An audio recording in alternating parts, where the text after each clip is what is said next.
Hey, so what's up, guys? Welcome back to yet another episode of 24-Bit Podcast. My name is Nick Kanali. Chenza Emmanuel. Dixon Atieno.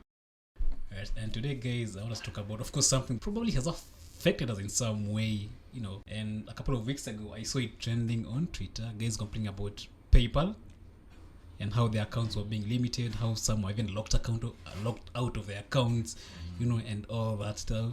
I remember when I asked last week when we uploaded our previous podcasts, niliuliza watu what they want us to talk about. Mm-hmm. You remember that tweet? Yeah, and people so someone were like, said, talk about limits, talk about account recovery. But let's first agree. I think PayPal is never friendly to us. Is this something you agree with? Depends. It's been friendly to me, and I have not experienced any of the issues that I've seen being irritated online. But then again, that's also because I'm a low volume user. Mm-hmm. I'm not as high volume user like other people are, so I wouldn't exactly say it's not friendly. At least that's me. But I think you're right. And most guys who are complaining and who are being affected were high volume users. But what does high volume mean for PayPal? You remember when they linked up M-Pesa, there's a time a month later they shut down most of the accounts that had M-Pesa linked, saying that they noticed weird activity. And for some people whose accounts were shut down, they were not even transacting a lot of money. So what does PayPal mean? Like, what is high volume for PayPal? There is different limits for African countries. I don't know. Probably. Maybe high volume could be people who have reached them. I think they have a limit of once you reach a particular limit, you need to verify some things. Probably that's what we're talking about. No. High volume on my end just means like people who do many transactions, not necessarily the value of those transactions here. So like compared to some people I know whose accounts have run into issues, for instance, I won't have 3 transactions in a day or like double-digit transactions in a week. So that's how I look at volumes. Not necessarily that you're getting $1,000 every hour deposited into your PayPal account. Mm-hmm. Yeah. So for you, your account has never been shut down, has never been closed. No, I'm not, and this is not a call for them now to do that. I have had instances where I receive funds and I am told it's held, sometimes for 24 hours, but once it was held for 180 days. I don't know what days. They said what has been suspended and you'll only be able to access your account in 180 days or something of that sort. How many months are those? I don't understand how it worked, but after some time then your account is okay. You're asked for proof of address, proof of name.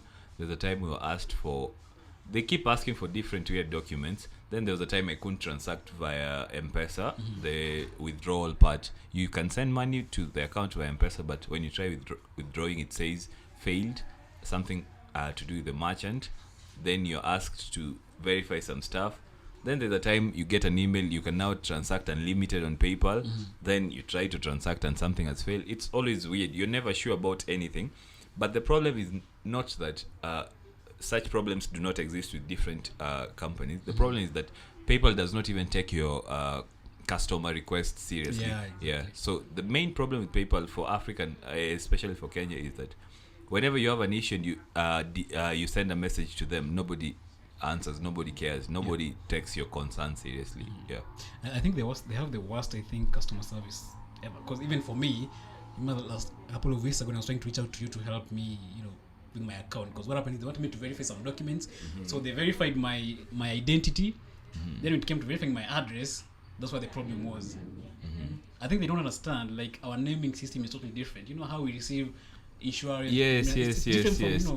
I have had such issues, especially right now. I've sent documents for verification of name and address, and then they want your name to appear exactly the way it is on PayPal. But I've already given them my full legal names. The problem is my arrangement of names is not the same everywhere. If they want my national ID, those are my legal names, but they're arranged differently. If they want my bill, they're asking for proof of address using your bill, your pay, like a bill or a rent document or a, postal address and all that. And if you look at the arrangement of names there, they start complaining that your arrangement of names here is wrong. Yeah. For example, if you say you live in Nairobi and you registered for your ID and you used your I don't know whatever. Kakamega Yes, you or use Kwitu. some. They say that's not you. That's different. So you find a problem there. I mean, one of the things that I really understand is the part of holding money. Yeah, like why would you hold my money for, as you said, for you 180 days, for 48 hours? I think those processes are automated, and where they fail is the customer service bit. Yeah, because why automated? Probably just made to flag transactions that maybe the system deems suspicious. And all of this is just anti-money laundering, basically. At least that's how I understand it.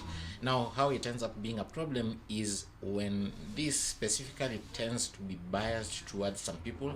In this case, say for instance, Kenyan creators and freelancers, basically Kenyans who use the service, and then there doesn't appear to be any initiative towards resolving a lot of these issues. I have not had similar issues, but the few times I've needed to reach out to PayPal customer care, you get generic answers. Yeah. You know, the kind of things that don't really help you, and maybe it explains why I don't have a specific bias towards the platform, and I prefer to have my money pass through alternative channels. Yeah, because that's, at least to me, that's the big problem. Because if you're going to flag an account or a single transaction or multiple transactions for review, that's fine, but make an effort of resolving it faster. In the wake of the recent actions, I've read very harrowing stories about what people who rely on PayPal to earn a living here are going through. Some people wamefungiwa nyumba, yet somebody is very rich virtually, but they can't pay their rent. Others are going without food. Like, those stories aren't so nice to hear. But then you remember, these are people who are going through that 180 day hold thing, which could have been done better. I don't see why someone's account can be under review for more than 14 days. And 14 days is being very generous. Those things shouldn't take time. But you see, these processes are, one, automated. Two, it's the same issue I think I decried a while back on this same podcast regarding the cab hailing apps that are not domiciled in Kenya, or the customer service is not domiciled in Kenya. You're foreigners who don't understand you so well, handling your issues. South Africa. So in this case, I'm pretty sure PayPal outsources the customer service to some random Asian country or wherever. Or India. Someone in India. So or wherever. So somebody just hell bent on closing a ticket and not necessarily Solving your issue. solving your issues. So that happens to be the disconnect, because you can't tell me that constantly you're having the same issues with the same people, where same people in this case means Kenyans. So these people use your service. They are probably the reason it's popular this part of the world. When M-Pesa rolled out this very swift PayPal integration, everyone rejoiced. That's an entire freelance community. Some of them are the lifeblood of some towns that have sprung up around here, and like wameshikilia uchumi wa places kadhaa, and those people are resourceful, awaibi mtu, they're doing something okay. Where it's suspected, because of the nature of the transactions, they are not as regular as maybe PayPal's algorithms and tools and detectors will want. Just like prioritize them, resolve these issues faster. Less stress, people will use the service. Everyone is happy. PayPal gets their cut because they do take a significant chunk. I never look forward to their deductions. They're happy, the creators are happy, because with the deductions and all these issues, I'm pretty sure if there was better, stronger options that the people who pay these creators, because you see, you don't dictate the mode of payment most times. You don't have that much power. It's the person sending the money. If there were other platforms that the people who send money to freelancers and anyone working online could use, I'm pretty sure people would go, because it's a forced marriage. And the other bit is, some of these things are so silly. Like, somebody works for an online publication that sends them a fixed stipend every month, And every other time the money comes in, it gets flagged, and the account is under review for 180 days. And it's money from the same source. Same source. Source, destination, same. So the person sending, the recipient, same. And it's like a pattern. Imagine every day, your bank account being on hold every other time somebody deposits money. Yeah, or your M-Pesa account being held for review by Safaricom every other time somebody it's silly. Like, if you think about it that way. And then despite the widespread complaint, I've not heard, unless I missed it, of any statement from people saying anything. An official statement. And then the way we are going, one, we have a serious job crisis here, so a lot of young guys coming fresh from campus and everything are finding means of jobs, being self-reliant, and a huge number is doing online research, online writing, all manner of jobs that are online, where the person paying you is several countries or continents away, and this is one of the few ways that you can get paid. So this is highly inconveniencing. Yeah, and I think what I never understand is this problem. Is this just us who experience it, or even in the US or any other Western countries, they have the same experiences as us in Africa? I don't think. Have you seen any other countries complain? I think whenever you look at PayPal online, you'll find some Indians complaining and very many Kenyans. So it's them actually always. Yeah, it's mostly Kenyans and maybe some. I don't know if Nigerians complain about PayPal. Actually, they do. I remember when PayPal was trending, a couple of weeks ago, there was a thread from so many Nigerians, West Africans, and of course Kenyans. I just think most Kenyans, most of the complaints I've seen are Kenyan. Maybe it's because whatever I see concerns Kenya. But I think the link for PayPal and M-Pesa, which was really good, made very many Kenyans who, as Chenzo was saying, are looking for better sources of income due to the unemployment issues and all that. So we are only using PayPal because we don't have an option. You get if we had options to get paid by clients from wherever in the world, people will use those. And PayPal does not seem to take Kenyan seriously or take the market seriously, because up to today, how many years since the integration with M-Pesa? About 2-3 years. 3 years actually. 2018, Cindy. We haven't seen any customer care service support made for Kenyans. The merchant, what's the name of the merchant for PayPal M-Pesa? I remember the name. Yeah, has never set up any serious customer setup for Kenyan, for the Kenyan people who have issues with M-Pesa and all that. Can't help you whenever Safaricom cannot help you with that because they'll always point you back to PayPal. So I think there's no serious. They're not taking the market serious because they're like, we are the only people offering such services. And if somebody arises and offers the services, I think then all of a sudden they'll be like, wow, we are losing customers. I think a while back there was someone who came up with an idea. I think they were. I was reading that article a couple of weeks ago. Like someone was trying to come up with an alternative to PayPal.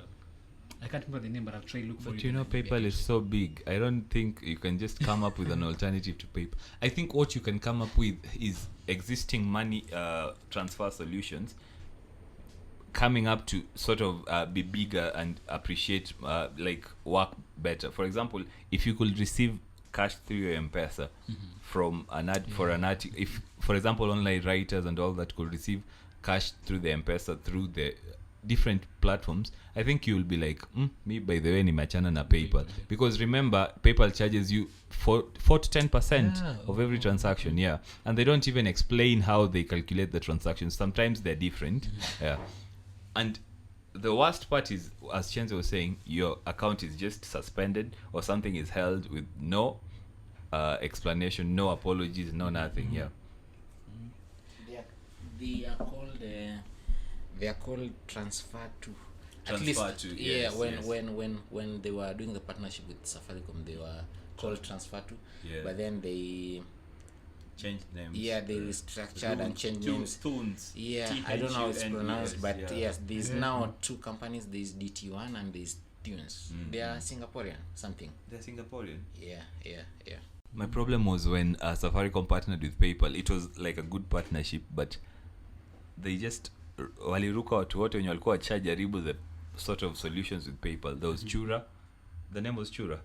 there was the Yeah. equity there was the equity connection with PayPal, and Safaricom just came and partnered with a weird international company and killed all the local solutions with PayPal. Yeah. Then account limit, yeah. I'm just worried. Why can't PayPal use? You've seen the fintech apps from Africa and what they do for verification. When you're being onboarded, I've experienced this with Bata from Flutterwave and Cheaper Cash. Their verification, they'll simply ask for your ID and take a photo of it, scan. They'll upload it and they'll use that to verify. The verification can range from a few minutes to even 48 hours or a few days. And after that, you're good. You get to receive request for payments as you wish. I mean, a legal document, I mean, an ID, a passport should be enough. Because whatever they ask for, even like utility bills, is so weird. Like sisi nani hapo upata nini postpaid bill ya Kenya Power. Hata ukilipa insurance you do M-Pesa and exactly. Like we are in a totally different economy. Like here a lot of our things are prepaid. There is nothing that comes in the mail. Like they say in the US. So even the postpaid thing Dixon is saying is one of the few people who pay for postpaid. A lot of the freelancers in Kenya utapata ni watu wa prepaid in terms of their subscription on whatever mobile network they are on. So when you ask for a utility bill, they even getting ask for rent, you show your rent receipt. Remember, your rent receipt is not necessarily where you signed up for PayPal. Exactly. Actually, the last 3 places I've stayed, the rent receipt is from a random holding company that the landlord prefers to use for the payments. And it tells them in that building where they are located. And most times it can pass for anything. Really, it can pass for anything. Like, we don't have the kind of setups they have there. So while I understand they are after really making sure this is Dixon or this is Canali who's being sent money and they're actually receiving, and not somebody who's going to fund some terrorist group in Kismayo. They should actually I don't know also how they view us from the back end there. Maybe our volume of transactions is not as high and we are entitled, maybe. But if we are that important a market, they could put in place structures that allow the verification process to be seamless. One easier way is going the African fintech route. Like, make it easy. I waited for 2 days for my Cheaper Cash verification.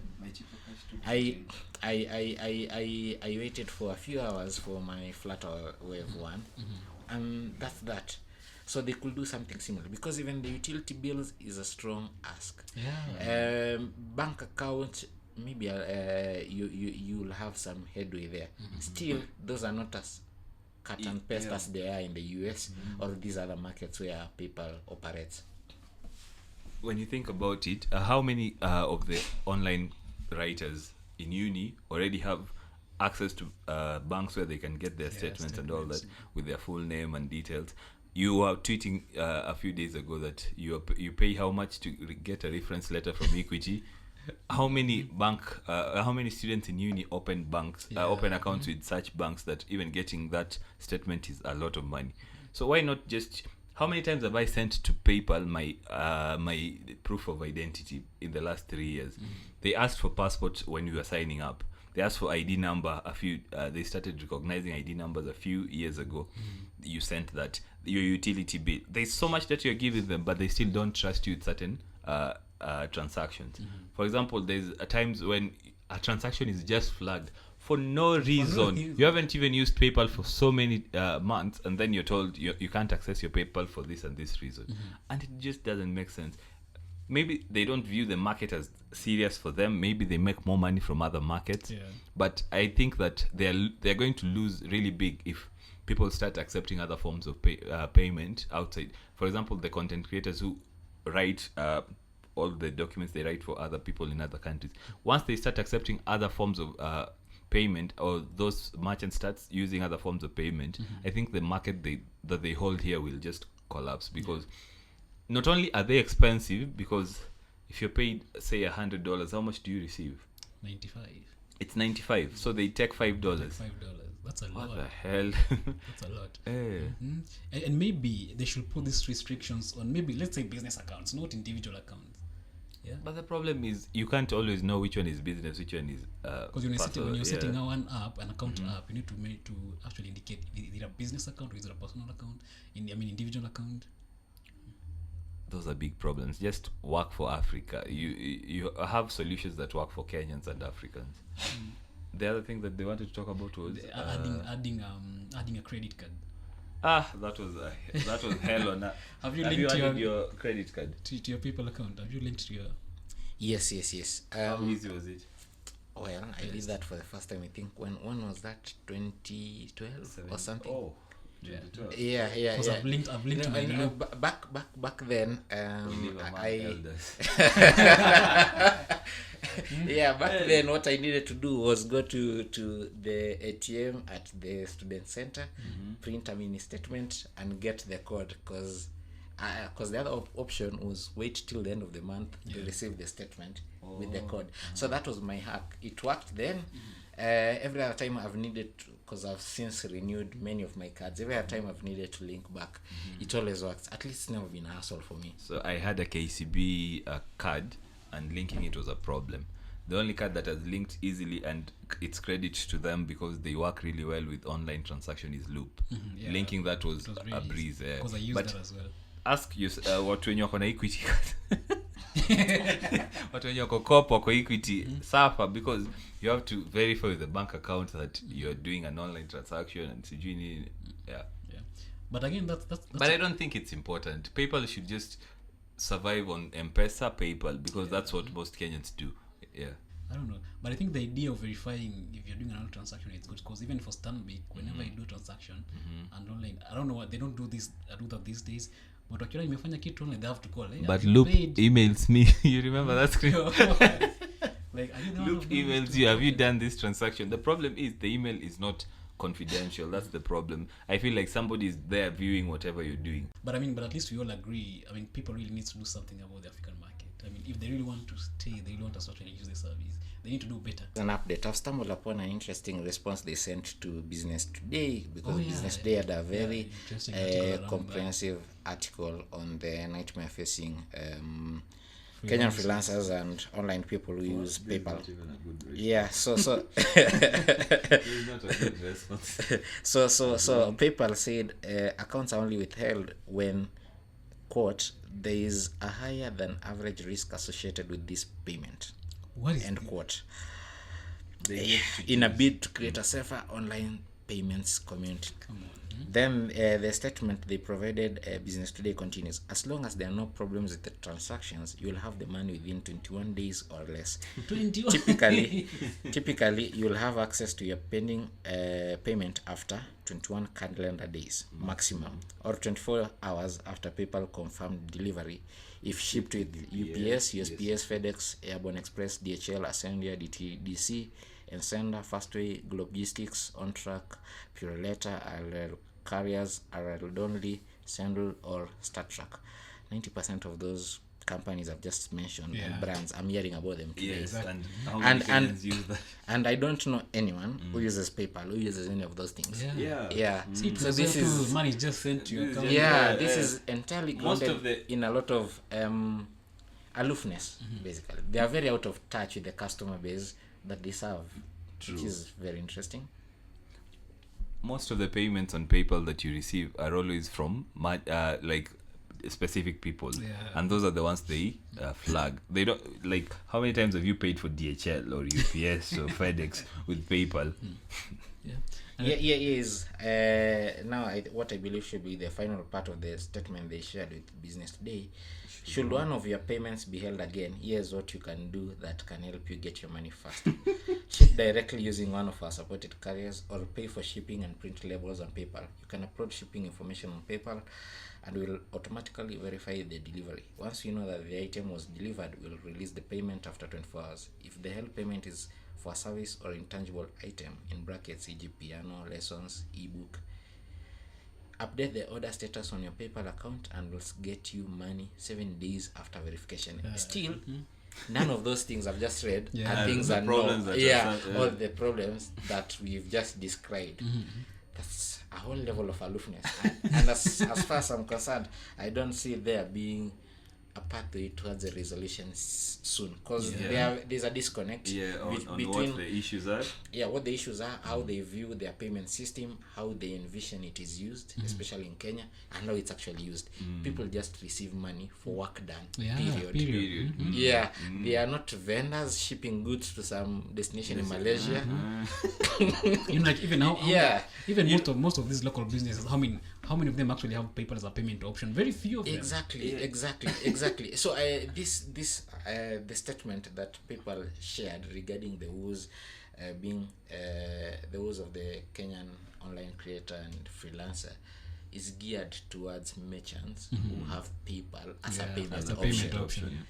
Not people who use PayPal at the personal level, like receiving the money that sustains their livelihood. So if I wrote for you a research paper, you can argue about the ethics about that, but the thing is, it's a business transaction between myself and a person on the other end. Could be in some funny UK shanty, whatever. I just need my money. You see, but PayPal doesn't see it that way. It thinks I'm probably stuck as a small business with a PDQ and an online page, and I'm accepting payments, and they need to do all these things, which is totally misplaced. And as a result, they'll obviously bungle the response and how they handle the issues. Do you remember when PayPal and eBay split? It was 2015 or 2014. I wrote an article in response to someone who had wrote in Kenya, PayPal and eBay have split. Does this mean death for M-Pesa? And then they were arguing in their article. I think I was in third year or second year uni. They were arguing in the article that with PayPal splitting from eBay, PayPal is going to focus on just payments and expanding across the world for just payments. Then the argument was that PayPal is already worldwide. M-Pesa was still not worldwide, but they were saying now with PayPal and with its with its strength, they could expand to any country and take over payments. But I was like, M-Pesa is so in my response to that article, I was saying M-Pesa is so understands the market Kenyans very well, that in a way that PayPal will never understand. M-Pesa already allows for so many microtransactions, small ways for people to interact directly from their phone and all that. PayPal, you have to sign up, verify stuff and all that for any transaction. So PayPal does not stand a chance over that. And I think that's what we're talking about right now, because all these years PayPal has had to understand markets and do all that. They still treat people as merchants and buyers and sellers, when some people are just transferring money between each other. And I think one of the things I do these days, whenever I receive money from anyone on PayPal, mimi utoa direct hapo inakuja ukitoa. You receive, you withdraw from M-Pesa. Because I think from my experience, this idea of keeping money hapo, let it accumulate, that no, they can hold your account one morning and are you trying to fund, as Chenzi is saying, some terrorism activity? But I'm not saying people should stop using PayPal, because I still use PayPal on so many of my transactions. For example, when I pay for my hosting, I'd rather not give the company my card details. I'd rather have my card details on PayPal than pay via PayPal and it charges my card. So I still find that useful, especially for online transactions. I still have to pay via PayPal. I prefer merchants who accept PayPal, which charges my card directly, because that's a secure form of transaction. I'd rather have my bank details stay with PayPal than go to someone else. I do that as well. I mean, I do a lot of Facebook ads, so I prefer using PayPal to do Facebook ads and even for my hosting. But again, still, I really wish there was another way, another thing like PayPal that I could use alternative, because what I don't enjoy about them is the exchange rate. The exchange they're rates very are bad. it's like M-Pesa.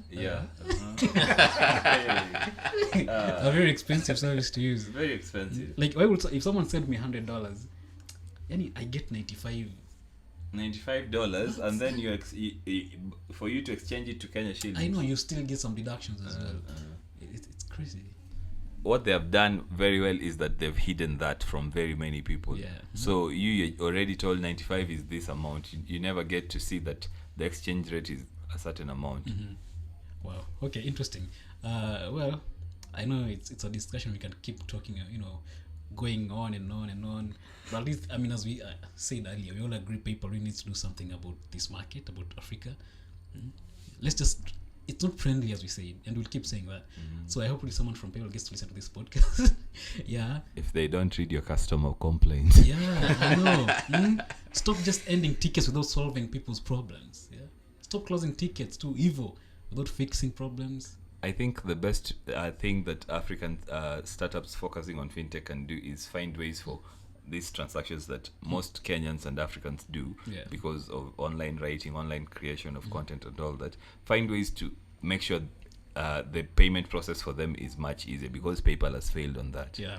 And maybe as we wind up, I know Africa is a very big fintech market, and every time there's always a lot of startup coming out, a lot of fintech solutions.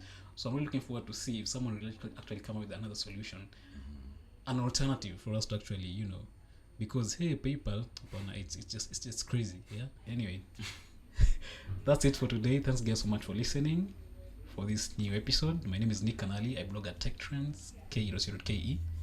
Chenzi Manuel, Kenya.com. Dixon Otieno, techish.com. Yes. Thank you so much guys for listening. Until next time. Bye.